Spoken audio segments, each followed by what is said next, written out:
Relational scorekeeping. We all do it. I've done it. I know you've done it. It's easy to do.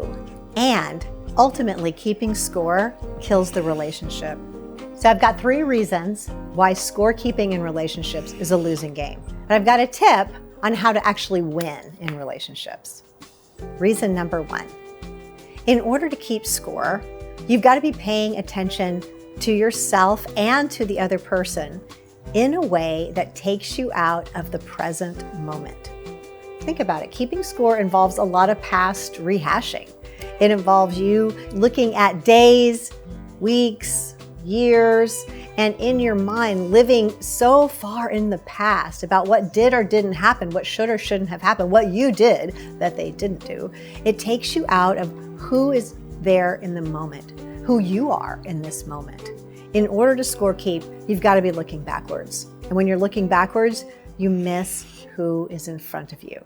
That's reason number 1. Reason number 2, when you're busy scorekeeping in a relationship, it sets up a dynamic where you happen to be the one on top. Think about it. When you're keeping score and you're aware of that, your score is always higher. You're the one on the top. It sets up a superiority in the relationship where you're looking down on the other person because they're not as fill in the blank as you, not as caring, not as sensitive, not as diligent about housework. It doesn't really matter what it is. When you start keeping score, you start looking for reasons that you're better than the other person. It's really just a way to prove that. Here's one way that it looks for me. Several years ago, when my father passed away, I got very few condolence cards, and I was surprised and a little hurt, and I immediately started going back through my mind of all the condolence cards I've sent, et cetera, which is a form of scorekeeping, of course. But the purpose of the rumination on my part was to somehow make myself superior, make myself better than people who didn't use that particular form of communication, right? People communicate in a lot of different ways. It was really not about whether I got a card or not. It was what I made it mean. And that's part of the scorekeeping. Because you do 2X and someone else does X, you're somehow a better person than they are. You're more invested in the relationship than they are. Now, this is part of why this is a losing game, because who wants to be in a relationship with someone who is superior? Are you drawn to people who think they're better than you? Do you want to hang out with them? Are they your people that you want to feel vulnerable with or have intimate connection with?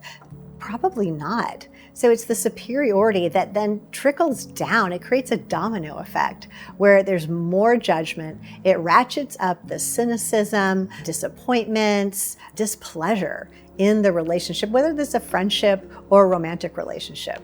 Let's go further into what scorekeeping creates. Number 3, a culture of competition.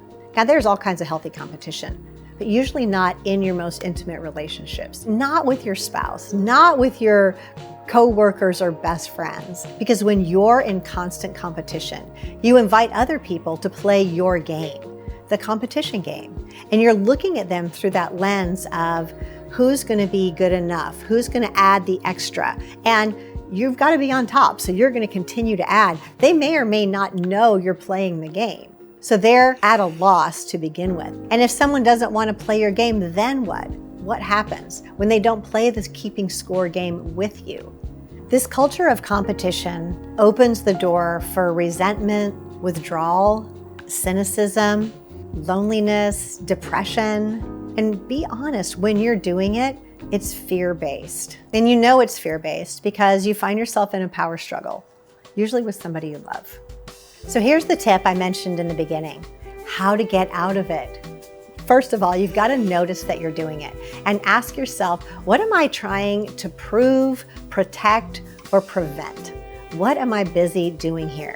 And is it possible for me in a relationship to be with people exactly where they are and have them be with me exactly where I am? And if I choose to do something, I just choose to do it out of my own vision for the relationship.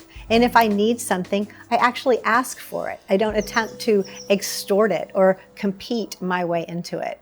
It calls for a level of being present and being available with people, whether you think you're doing something great in the relationship or not. And ask yourself, Whatever it is I'm attempting to prove or protect or prevent, how am I making that thing more important than the other person? More important than the relationship actually turning out? If you feel like you're stuck in scorekeeping, ask yourself, what's fueling this? Is it love or is it fear? And if you're not sure, check out my video on fueled by love or fear. If you haven't already done so, like this video and subscribe. And make sure you ring that bell for notifications.